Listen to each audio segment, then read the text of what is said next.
कुमरवात्म विश्रांति का दूसरा भाग है।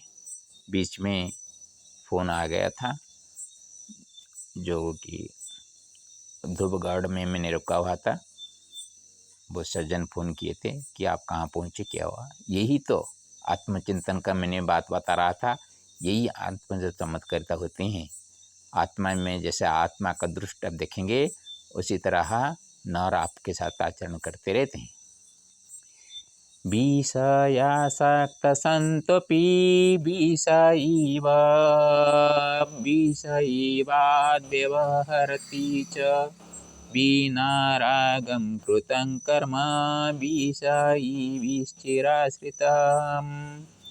विषय आसक्त संतोपि, विषय में आसक्त संत भी विषयवत् व्यवहरति च।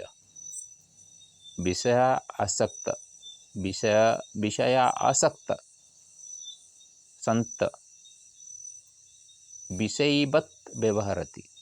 आसक्त आप रहेंगे, विषय से आसक्त रहेंगे तो विषय की तरह आप करेंगे, व्यवहार तो करेंगे ही करेंगे। लेकिन बिना रागम कृतं कर्म, कभी कभी राग न रहते हुए, राग मतलब क्रोध नहीं, राग का मतलब आकृष्ट होना, आसक्त होना, विषय का आसक्त न होकर करते हुए भी विषय भी चिराश्रितम, जो विषयी लोग होते हैं उनके संपर्क में आएंगे तो आपको अनासक्त होते हुए भी आसक्त भाव करना पड़ता है। जो कि बिना खाकर भी चल सकता है, वो कहाँ पे रुकने के लिए इतना अपने को विचलित कर देगा। क्योंकि ऐसा आजकल का परिस्थिति में बारिश आ जाती है अचानक, और सभी कपड़ा गीला हो जाए और जो चीज़ पकड़े के चल रहे हैं वो गीला हो जाए, उसको पूरा वजन बढ़ जाएगा, फिर से उसको उठा के चलना पड़ेगा। इसीलिए कहाँ पे थोड़ा सा आश्रय के लिए ढूंढना पड़ता है। तो विषय से दूर होते हुए भी विषयासक्त होना पड़ता है। श्रमेणार्जितमप्यत्र श्रममूलं भवेच्च किं, श्रमजीवी श्रमं कृत्वा दादनेव परिचितः। श्रम करते हुए जो अर्जन करता है उसका श्रम मूल कुछ होता है क्या? नहीं है।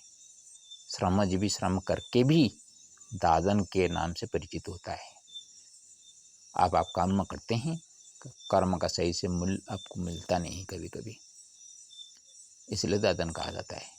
कभी आप कम श्रम करते हैं, दिमाग लगा के बैठ के लाखों रुपये कमा देते हैं, और कभी कभी आप हाथ पैर तोड़ कर भी काम करते हैं, लेकिन 2 वक्त खाने के लिए भी नहीं मिलता। इसलिए हम किसी के लिए ऐसे काम करना नहीं चाहते हैं कि किसी का दिया हुआ चीज़ मुफ्त में नहीं खाना चाहते हैं। भगवान का चिंतन करते हुए, राष्ट्र हित का चिंतन करते हुए, मानव कल्याण का चिंतन करते हुए हम रास्ते में चलते रहते हैं। कहाँ पे कुछ प्रकार का मिल जाए अच्छी बात है, आज तो कुछ मिलने वाला भी नहीं है। फिर भी जो रात रुकने के लिए जो आश्रय दिया गया, ये तो सबसे बड़ी बात होगी। आज का जो मूल्य मेरे को, जो 18 किलोमीटर चल के आया पैदल, उसका कर्म का फल मेरे को मिल गया, मैं ऐसे समझता हूँ। और मैं कुछ किसके लिए काम करता और वो जो पैसा देता उसमें मेरा गुजारा नहीं हो पाता, सिर्फ पेट के लिए, खाने के लिए थोड़ा सा, ऐसे पानी पी के भी हम रुक सकते हैं। तो किसके लिए परिश्रम करे, उसमें किसका फायदा है। शांतिरस्ति मनस्येव श्रम धर्म गतो यदि, श्रम धर्मेण कृत्वा न स्वर्ग सुखेन जीवति। शांति कहाँ पे है? शांति मन में ही होते हैं। आप मन को जैसे बैठाएंगे, मन उसी तरह आपको शांति प्रदान करता जाएगा। और श्रम आप जो करते हैं धर्मगत वो हो, धर्म अनुकूल हो, तब श्रम धर्मेण कृत्वा, श्रम धर्म के साथ श्रम करके ही, ना का मतलब नर मनुष्य, स्वर्ग सुखेन जीवति, स्वर्ग सुख की तरह, स्वर्ग सुख का माध्यम, जैसा आजकल जो स्वर्ग तो कोई देखा नहीं है, उसका सुख कौन जानेगा। एक बात है, स्वर्ग सुख बोलते रहते हैं। हमेशा जिस प्रकार का हम सुख भोग करते हैं वो सभी सुख साधारणतः आज सुख भोग रहे हैं, कुछ समय के बाद सुख हमको कष्ट दे देता है।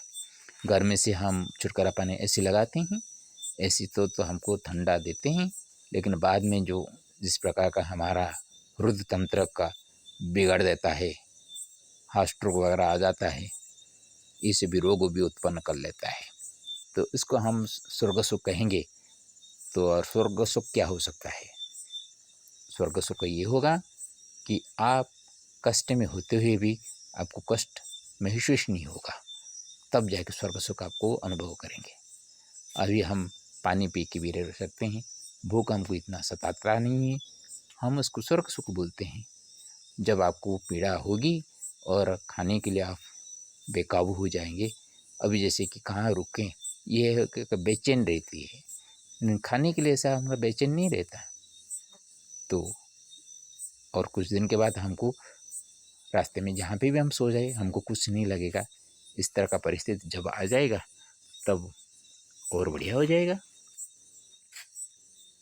नमामि भीमकुण्डी श्रीनर्मदेश्वरमाद्य च नत्वा कानकधारेशं नमामि च बुधेश्वरं। भीमकुंडी श्री नर्मदेश्वर को आज मैंने प्रणाम करता हूँ, और कनकधारा का ईश्वर जो है प्रभु श्री हरि सप्तमुख्य लक्ष्मण सिंह को प्रणाम करके मेरी बुद्धेश्वर जो है, जिनके लिए मैंने गंगोत्री से जल लेकर चल रहा हूँ, उनको प्रणाम करता हूँ। सबका मंगल हो। जो मेरे को आश्रय देते हैं उनका परिवार सुखी रहे, और जिस गांव में मैं आज रहते यापन कर रहा हूँ उसी गांव में भी सभी मंगल रहे। कुमारवाह एक गांव का नाम, जैसे कि उसका अर्थ ऐसे करेंगे, कुमार जो कि जीवन व्यापी, कुमारा जैसे रहने वाला, यहाँ के अधिवासी जैसा यह अर्थ प्रतीत होता है।